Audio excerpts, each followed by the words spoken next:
양자역학 마지막 3편으로 오게 됐습니다. 이 입자의 거동이 파동의 움직임으로 재해석될 수 있다는 드브로이의 주장이 발표된 이후 물리학계에는 다음과 같은 질문들이 등장합니다. 입자가 파동이라면 그 파동의 실체가 정확히 무엇인가? 도대체 무엇이 파동을 친다는 말인가? 이 질문에 대한 답은 3년 뒤 독일의 물리학자 막스 본의 논문에 다음과 같은 답으로 제시가 돼요. 이 입자의 파동이란 입자가 각 위치에 존재하게 될 확률이다. 이 주장은 물리학계에 거의 핵폭탄과도 비견할 만한 충격으로 다가왔습니다. 그때 당시 물리학은 결정론적 관점을 견지했기 때문에 이 막스 본의 주장을 받아들인다면 우리가 아무리 애를 써도 이 정확한 미래를 예측할 수 없었기 때문이죠. 당장의 양자역학의 결과가 마음에 들지 않았지만 훗날 양자역학의 이론이 계산하는 결과값들이 현실의 실제를 정확히 측정했기 때문에 마냥 부정할 수만은 없었습니다. 그렇다면 입자가 파동이라는 것을 받아들인다면 이 입자의 운동을 설명할 수 있는 새로운 운동 방정식이 나와야 되지 않을까라는 취지에서 이 오스트리아의 물리학자 슈레딩거는 입자의 거동을 파동적으로 설명하는 새로운 방정식, 이름하여 슈레딩거 방정식을 세상에 발표하게 됩니다. 슈레딩거 방정식의 등장은 지금 우리가 양자역학이라 부르는 새로운 역학 체계가 공식적으로 시작되는 어떤 시대적 계기가 되었던 거예요. 칠판으로 와서 슈레딩거 방정식 보도록 하겠습니다. 우리가 고급물리학 시간에서는 시간에 무관한 1차원 슈레딩거 방정식의 형태만 공부를 할 거예요. 이 슈레딩거 방정식의 기본 뼈대는 우리가 이미 알고 있는 에너지 보존 법칙입니다. 물체의 에너지는 물체의 운동 에너지와 포텐셜 에너지로 정의가 되죠. 그런데 이 미시세계에서는 입자의 거동이 파동으로 설명이 되기 때문에 이 에너지 보존 법칙에 파동을 첨가한 것 뿐이에요. 자, 이거 프사이라고 읽고 파동의 기호입니다. 그런데 미시세계에서 입자는 파동이기 때문에 이 시간과 공간에 따라 특정적인 값으로 정의가 되지 않아요. 시공간에 따라 변하는 값이기 때문에 여기에 연산자라는 변수를 취해 줄 겁니다. 에너지 연산자는 다음과 같이 정의가 되고요. 그리고 운동량 연산자는 다음과 같이 정의가 돼요. 자, 이 연산자를 이 위에 있는 식에다가 대입을 하면 다음과 같은 식이 나오는데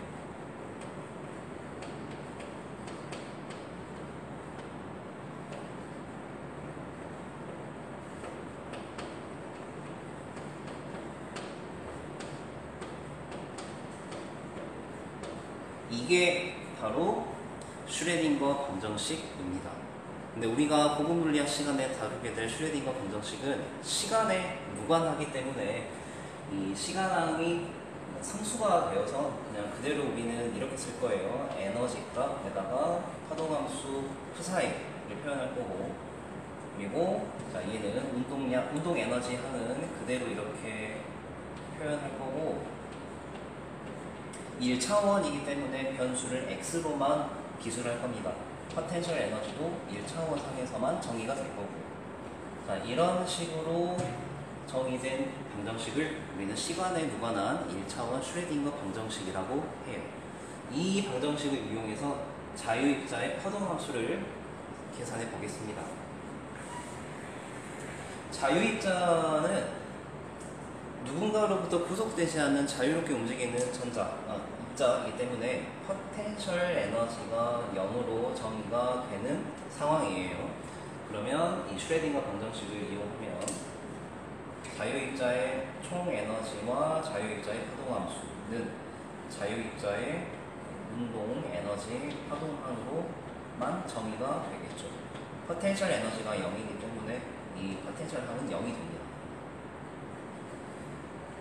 그래서 자유입자의 경우에는 에너지 자체가 운동 에너지로만 정의가 되기 때문에 이렇게 쓸 수 있겠죠. 자, 그리고 우리가 자유입자, 미시세계에서의 자유입자이기 때문에 이 운동량이라는 것이 파장으로도 정의가 될 수 있다는 거 우리는 알고 있어요.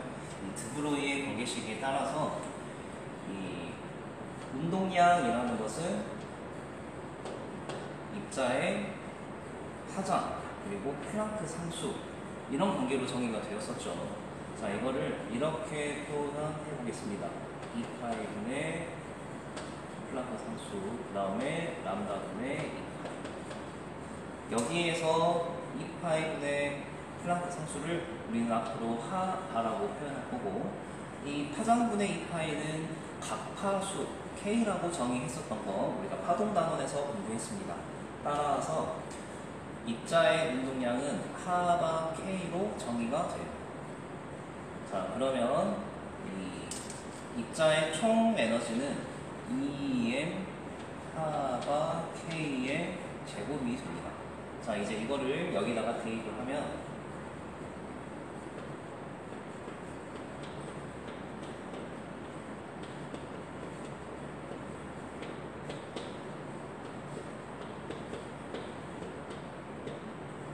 자, 여기에서 EM, 자, 하바 제곱 약분해버려서 이 식을 이렇게 이 안에서 정리하면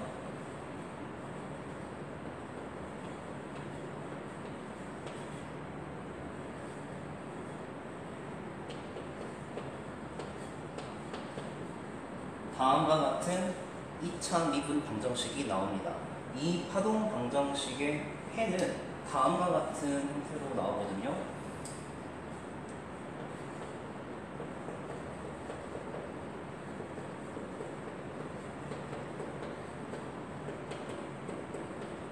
이렇게 파동함수의 선형결합의 형태로 나오게 돼요.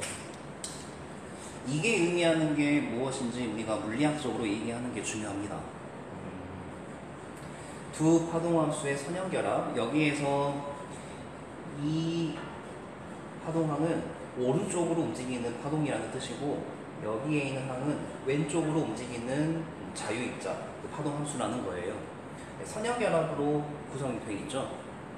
우리가 파동 방정식의 해가 이렇게 선형결합으로 이루어져서 중첩의 원리를 만족했기 때문에 간섭과 회절의 특성을 보였던 것처럼 이 슈레딩거 방정식도 구조적으로 파동 방정식의 형태다 보니 그 해도 또한 중첩의 원리를 만족하는 선형결합의 형태로 해가 나온다더라.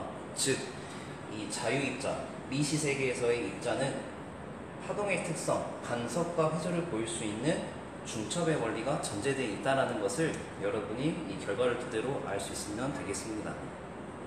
공간에 퍼져 있는 이 파동들은 경로차 조건에 부합하는 각 위치에서 상쇄간섭, 보완간섭을 일으키기 마련입니다. 반면 입자의 경우에는 거시세계에서는 물리적 정보들이 하나의 값으로 결정이 되어 있다 보니 간섭 현상이 나타나지 않아요.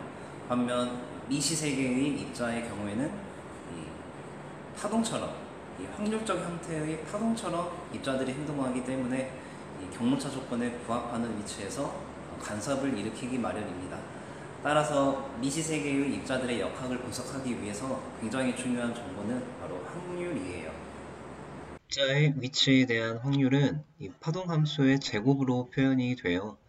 그리고 이 입자의 운동을 1차원으로 한정했을 때 이 입자는 X축 어느 곳에서든지 있어야 하기 때문에 1차원 전체 공간에 대해서 적분을 했을 때 그 확률의 값이 1이 나와야겠죠. 이런 적분을 우리는 규격화라고 합니다.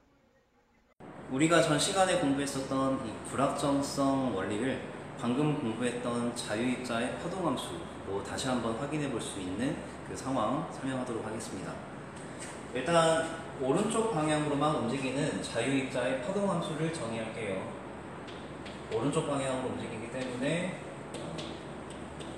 I, kx 항만 남겨놓고 exponential 마이너스 I, kx는 없애버렸습니다. 자, 이 입자가 존재할 위치에 대한 확률은 이 파동함수를 제곱하면 되죠.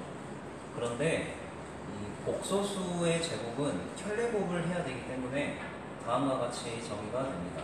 자, 얘를 제곱한다는 것, 복소함수를 제곱한다는 것은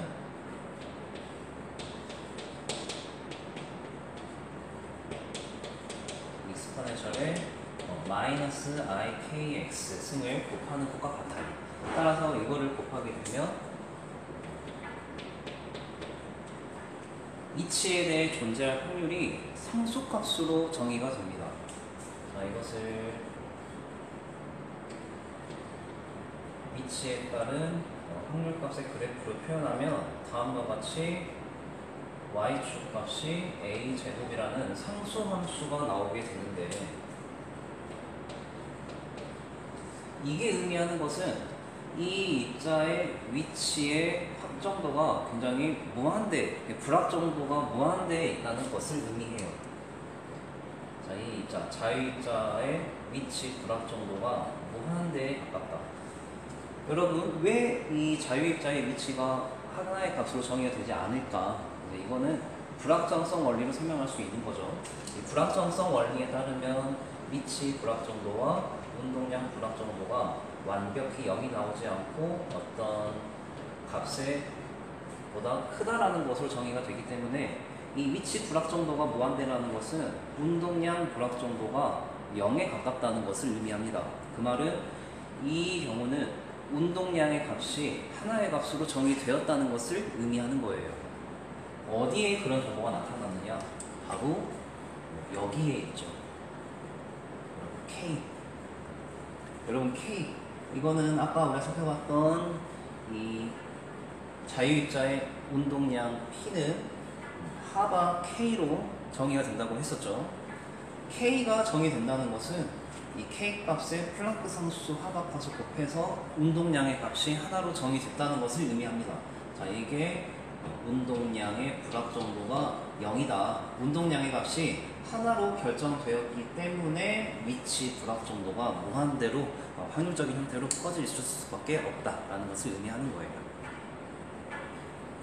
자, 여기까지 자유입자의 파동함수로 불확정성 원리를 확인하는 사례 정리했고요.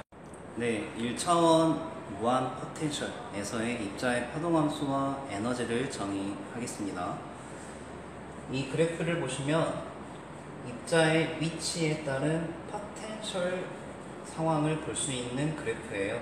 X축이 위치, 그리고 Y축이 포텐셜 값이고, 이 X가 0인 부분에서의 포텐셜 값이 무한대, X가 L인 부분에서의 포텐셜 에너지 또한 무한대. 이 0보다 크고 L보다 작은 구간에서 포텐셜 에너지는 0으로 정의가 되고, X가 0보다 작고 X가 L보다 큰 구간에서는 포텐셜 에너지가 무한대로 정의되는 함수입니다. 그래프입니다. 자, 여기에서 입자의 파동함수를 정의하는 거예요. 우리가 고전적인 접근에 따라, 그리고 슈레딩거 방정식에 따라 접근을 해서 결과값을 도출할 텐데 결과는 똑같습니다. 그런데 우리가 지금 공부하는 양자역학 3편이 메인이 슈레딩거 방정식이기 때문에 슈레딩거 방정식으로 결과를 도출하고, 이 고전적 접근에 대한 방법은 여러분이 첨부되어 있는 블로그로 들어오셔서 확인하면 좋을 것 같습니다. 그러면 이 슈레딩거 방정식을 적용할 건데, 자, 일단 시간에 무관한 1차원 방정식을 쓸 거라서 이제 이거를 쓸 거예요. 여기 있는 식. 그러면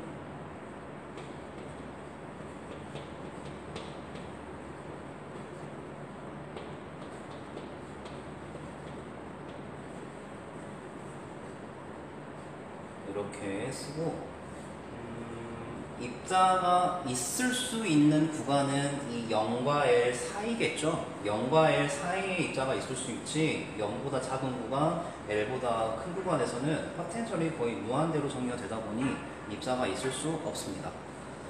그래서 이 방정식은 X가 0과 L 사이 구간에서의 슈레딩거 방정식이에요. 포텐셜 에너지가 0으로 정의되기 때문에 포텐셜 함은 없앴습니다. 자, 그리고 여기 구간에서는 입자가 자유입자처럼 고동을 하겠죠. 포텐셜 에너지가 없어서 그래서 이 입자의 총 에너지가 운동 에너지뿐이기 때문에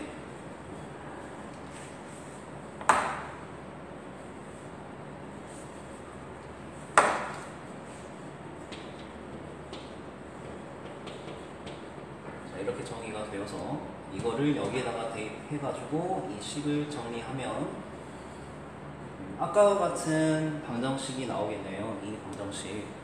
칠판이 잘 안 보이네.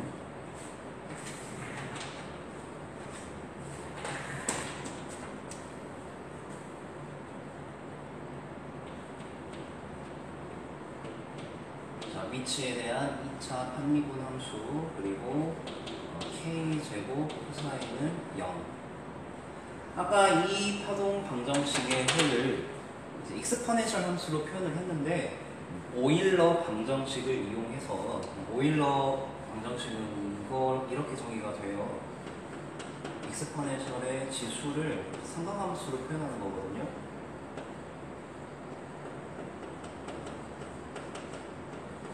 이렇게. 그래서 이거를 이용하면 이 방정식을 삼각함수로 표현할 수 있습니다. 1차 무한 포텐셜의 파동함수는 삼각함수의 선형결합으로 표현을 할 수 있어요. 그런데 이 두 번째 조건을 보시면 0과 L이라는 경계에서 파동함수가 0이 되어야 하겠죠. 왜냐하면 0과 L을 경계로 입자가 존재할지 안 할지 여부가 결정되기 때문에 이제 이거를 경계 조건이라고 하는데 이 X는 0인 부분에서 파동함수 값이 0으로 정의가 돼야 합니다. 우리가 아까 공부했던 파동함수의 제곱이 입자가 존재할 확률이었다 보니 이게 이제 거의 확률과도 같은 개념이에요. 이 x가 0인데에서 p사이가 0이 돼야 하고 이거를 만족하는 x에다 0을 대입했을 때 이게 0이 나와야 되는데 이 사인 함수는 x에 0을 넣으면 0이 돼요. 근데 코사인은 코사인 0은 1이 돼가지고 0이 될 수가 없죠. 따라서 b라는 상수가 0이 돼야 됩니다. 따라서 이거 날라가요. 얘는 사라져야 되고 또 x가 L인데에서도 파동함수가 0으로 정의가 돼야 합니다. 따라서 이 sin k, 이 KL 값이 x에다 L을 넣으면 KL 값이 파이의 정수배가 되어야 합니다. 따라서 입자의 파동함수는 이렇게 정의가 돼요. KL은 n파이니까 K가 L분의 n파이 이렇게. 그리고 이제 우리는 A, 이 진폭 값을 정의할 텐데 규격화를 통해서 이 A 값을 구할 수 있죠. 규격화라는 것은 이 제곱, 파동함수의 제곱을 0에서 L, 입자가 있을 수 있는 구간에 대해 적분한 값이 1이 나와야 한다라는 과정이었습니다. 따라서 0에서 L까지 A 제곱 sin L분의 n 파이의 제곱 dx 이게 이제 1이 나와야 되는 이 방정식을 풀게 되면 A 값이 루트 L분의 2가 나와요. 규격화를 통해서 우리는 진폭값 A로 정의할 수 있습니다. 따라서 1차원 무한 포텐셜에서의 파동함수는 이렇게 정의가 돼요.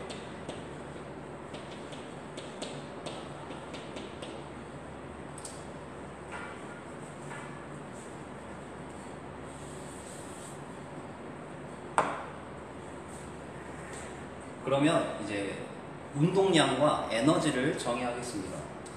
자, 운동량은 파장과 플랑크 상수 이렇게 표현할 수 있었죠.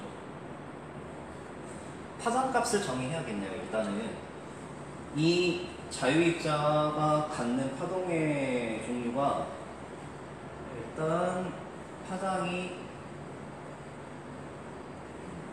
2람다인 파동도 있을 것이고, 그리고 이렇게 파장이 람다인 파동도 있을 것이고, 그 다음에 파장이 이렇게, 이건 3분의 2L이 되겠죠? 3분의 2L. 그 파장이 좀 살짝 애매하네.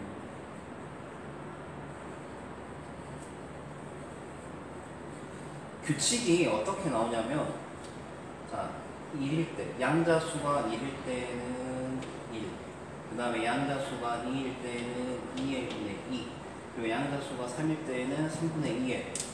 결국 양자수 n에 따른 파장은 n분의 2L로 정의가 됩니다. 따라서 이 양자수에 따른 운동량은 2L분의 NH로 정의가 되고, 이 무한 포텐셜 구물 안에 있는 입자의 에너지는 운동 에너지로만 정의가 될 것이기 때문에 P 값에다가 2L분의 NH를 집어넣으면 다음과 같은 식이 등장을 해요. 이게 의미하는 것은 1차원 무한 포텐셜에서 입자가 갖는 에너지가 양자화되어 있다라는 것을 의미합니다. 파동함수의 제곱은 입자가 위치할 확률이라고 했었죠. 이 무한 포텐셜 우물에서 양자수 n에 따라 이 파동함수의 제곱, 즉 위치에 따른 확률 분포가 다음 그림처럼 달라집니다. 양자수가 1인 경우에는 파동함수의 경우 입자가 존재할 확률이 이 상자의 중앙 위치에서 최대 확률을 보이는 반면, 양자수가 2인 파동함수의 경우에는 입자가 중앙에 있을 확률이 0에 수렴해요. 즉 양자수 n에 따라 특정 위치에서 입자가 존재하는 확률이 달라지기 마련인데, 이 고전 물리학 관점에서는 상자 안의 입자가 x는 0에서 L 사이를 자유롭게 운동하고 있기 때문에 어느 위치에서든지 입자가 존재할 확률은 똑같습니다. 그림에서 확인할 수 있듯이 n이 1에서 3으로 커지는 경우 위치에 상관없이 입자가 어디에든 존재할 확률이 고전 물리학 관점과 비슷해져 가요.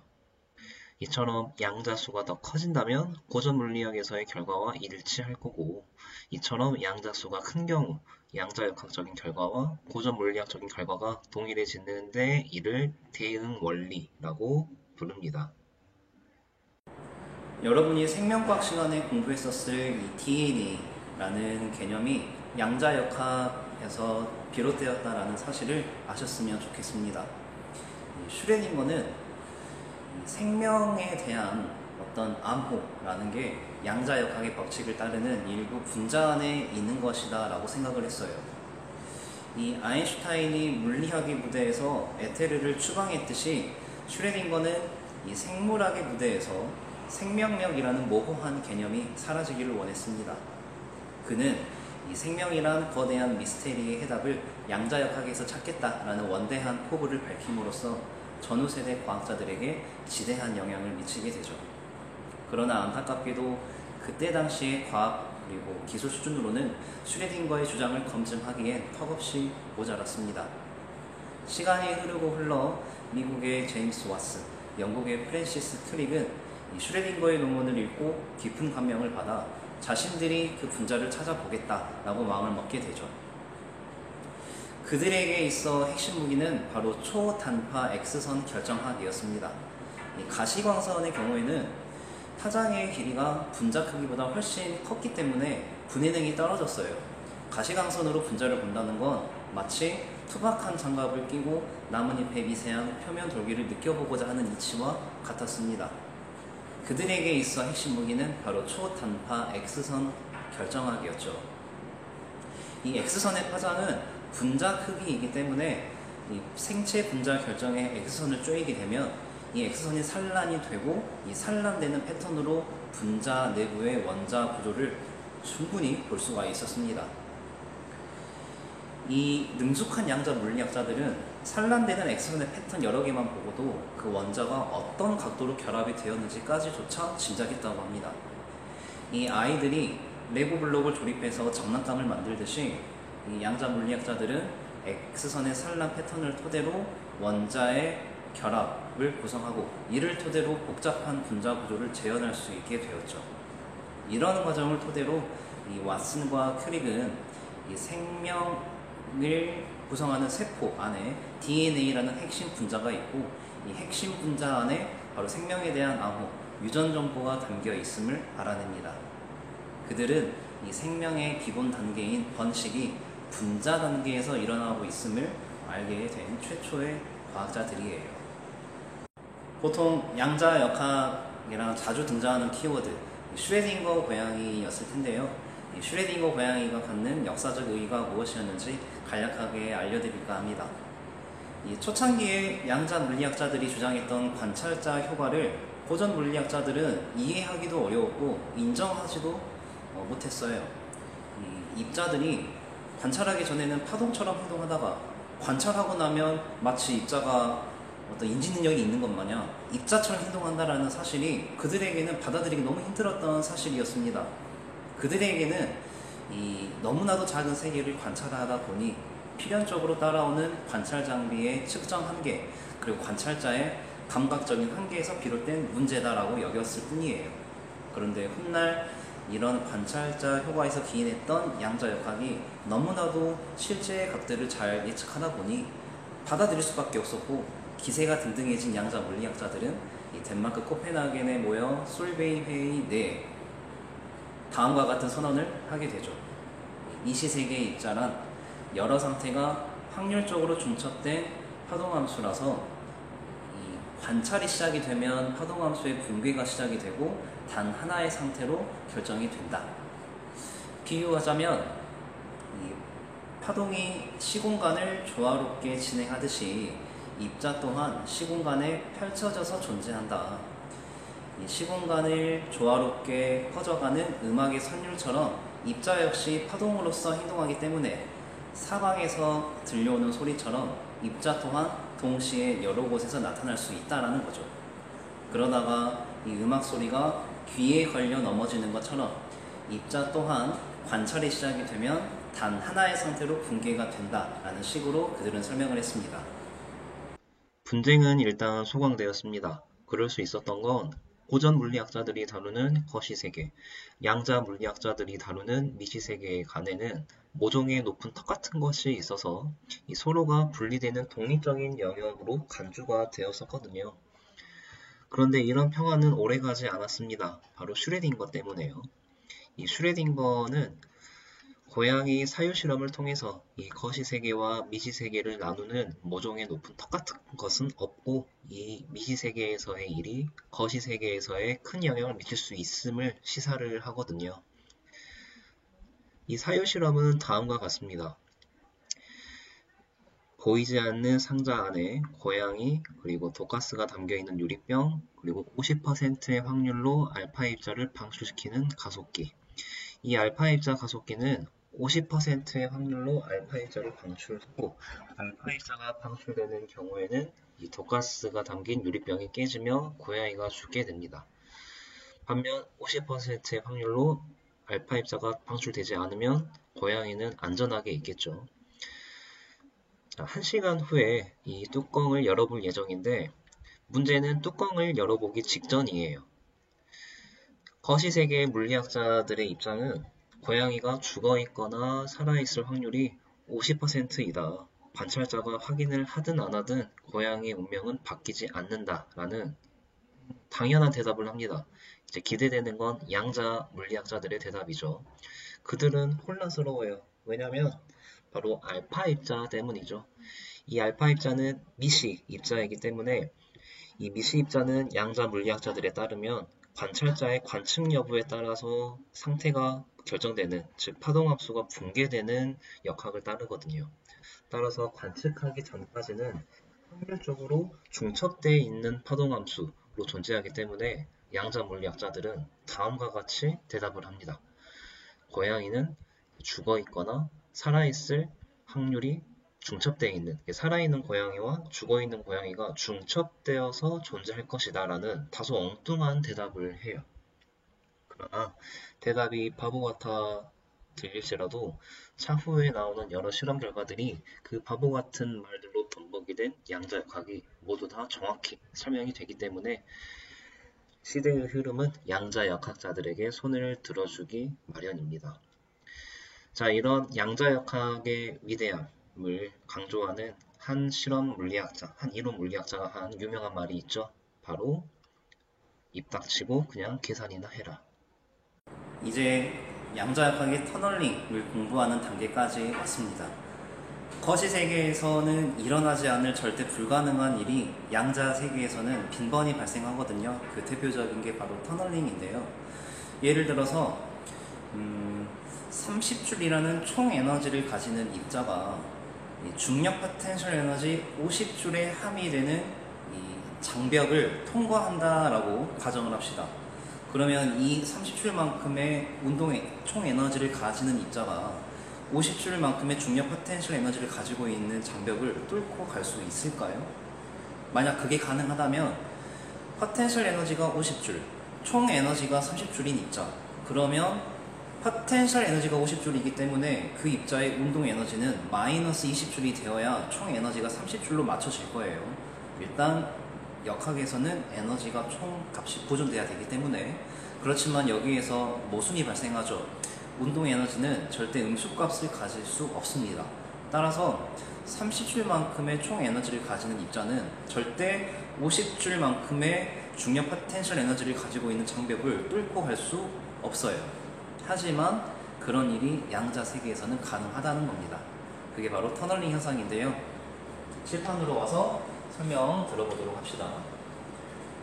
자, 위치에 따른 포텐셜 그래프이고요. 자, 세 영역이 있습니다. 자, 1번 영역과 3번 영역은 포텐셜이 전혀 없는 구간이고, 이 2번 구간에서는 포텐셜 에너지가 U만큼으로 정의가 되어 있어요. 우리가 앞서 보았던 무한 포텐셜 상황이 아니고 유한한 포텐셜 장벽이 있는 구간입니다. 그리고 이때 이 장벽을 입자가 뚫고 가려는 건데, 이 입자의 총 에너지는 포텐셜 에너지보다 작은 상황이에요. 자, 그러면 1번 구간에서 슈레딩거 방정식을 적용하여 1번 구간의 입자의 파동함수를 정의할게요. 1번 구간에서는 포텐셜 에너지가 전혀 없기 때문에 우리가 앞서 정의했었던 슈레딩거 방정식에 의해 파동함수의 기본적인 형태가 사인 함수에 비례하는 형태일 거라는 거 알 수 있습니다. 자, 그 다음에 2번 구간에서 파동함수 정의할게요. 2번 구간에서는 포텐셜 에너지가 있다 보니 슈레딩거 방정식, 시간에 무관한 1차원 슈레딩거 방정식을 쓰면, 자, 저 입자의 총 에너지는 2라고 정의가 되어 있으니까 2 사이는 마이너스 2m 하바 제곱 위치에 대한 2차 편미분 그리고 포텐셜 에너지가 U, 이렇게 정의할 수 있어요. 자, 이거를 어떻게 정리할 거냐면, 현재 포텐셜 에너지가 총 에너지보다 크기 때문에 이렇게 정리하겠습니다.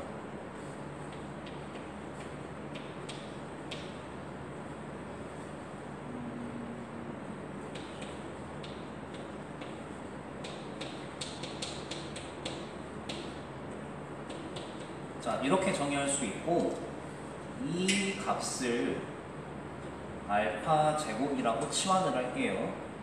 그리고 이제 이 방정식의 해는 다음과 같이 주어집니다. 자, 2번 구간에서의 입자의 파동함수는 규격화하지 않을 거니까 그냥 진폭 그냥 C라고 할게요. 자, 이건 익스포넨셜의 복소수 함수가 아니고 이렇게 정의되는 해를 가지게 돼요. 자, 지수함수적으로 감소하는 그래프를 보일 것이고, 자, 여러분, 이 3번 구간, 자, 3번 구간에서도 포텐셜은 전혀 없기 때문에 이 3번 구간에서의 파동 함수도 사인파 형태로 정의가 될 겁니다. 네, 이렇게 정의가 돼서 자, 이 파동 함수를 이 그래프 상에다가 그려볼 거예요. 일단 1번 구간에서는 사인파 형태의 파동 함수일 것이기 때문에 이렇게 뭐 나타나겠죠. 이런 식으로. 자, 근데 이제 이 2번 구간에서는 어때요? 함수가 지수함수대로 감소합니다. 이때 여러분이 파동함수 곡선을 그리는 데 있어서 만족시켜줘야 될 조건이 바로 경계 조건이거든요. 이 복잡한 내용은 다 생략하고 의 정도만 정리하고 넘어가도록 할게요. 경계 조건에 따르면 파동함수, 각 구간에서의 파동함수와 이 파동함수의 편미분, 이 도함수 자체가 모두 연속적으로 이어져야 됩니다. 파동함수 자체와 파동함수의 위치에 따른 편미분 도함수가 모두 연속적으로 이어지는 조건이 만족되게 그래프를 그리자면, 자, 2번 구간에서는 이렇게 지수함수적으로 이렇게 쭉 감소하고, 자, 3번 구간에서도 이렇게 사인파 형태로 그려져야겠죠? 3번 구간에서 파동함수가 사인파 형태로 정의됐으니까. 근데 이 경계 조건 두 개가 연속적이게 되려면 이렇게 진폭이 작고 파장이 길어지는 형태로 파동함수가 그려져요. 자, 다음과 같이 연속적으로 이어지는 그래프 형태가 주어질 수밖에 없었던 것은 이 경계 조건이 만족돼야 하기 때문이다라는 정성적인 의의 정도만 체크하고 갑시다. 중요한 것은 바로 이 구간, 이 부분이에요. 분명히 입자의 포텐셜 에너지보다 작은 총 에너지였음에도 이 3 구간을 통과하는 파동함수, 이 3 구간의 파동함수가 정의되었다는 건 이 파동함수의 제곱이 입자가 존재할 수 있는 확률이었잖아요. 이거에 제곱하는 것만큼의 유의미한 값이 있다는 것은 입자가 이 장벽, 포텐셜 에너지가 총 에너지보다 컸음에도 불구하고 이 장벽을 뚫고 갔다라는 것을 의미하는 겁니다. 그게 중요한 거예요. 자, 여러분 여기서 비교해야 될 게 두 개가 있어요. 1번 구간과 3번 구간에서의 파장의 대조 관계를 정의해 봅시다. 1번 구간에서는 파장이 이만큼인 반면 2번 구간은 파장이 이만큼 길어졌네요. 자, 파장이 3번 구간에서 길어졌다는 건 운동량이 3번 구간이 더 작다는 거고, 그 말은 에너지가 작아졌다는 거죠. 자, 에너지가 1번 구간이 크다, 3번 구간보다. 이건 당연한 결과죠. 투과했기 때문에 에너지가 어느 정도 소실되었겠죠. 그걸 확인할 수 있고, 그 다음에 1번 구간과 3번 구간의 진폭의 크기를 비교하자면 진폭은 1번 구간이 더 큽니다. 3번 구간보다.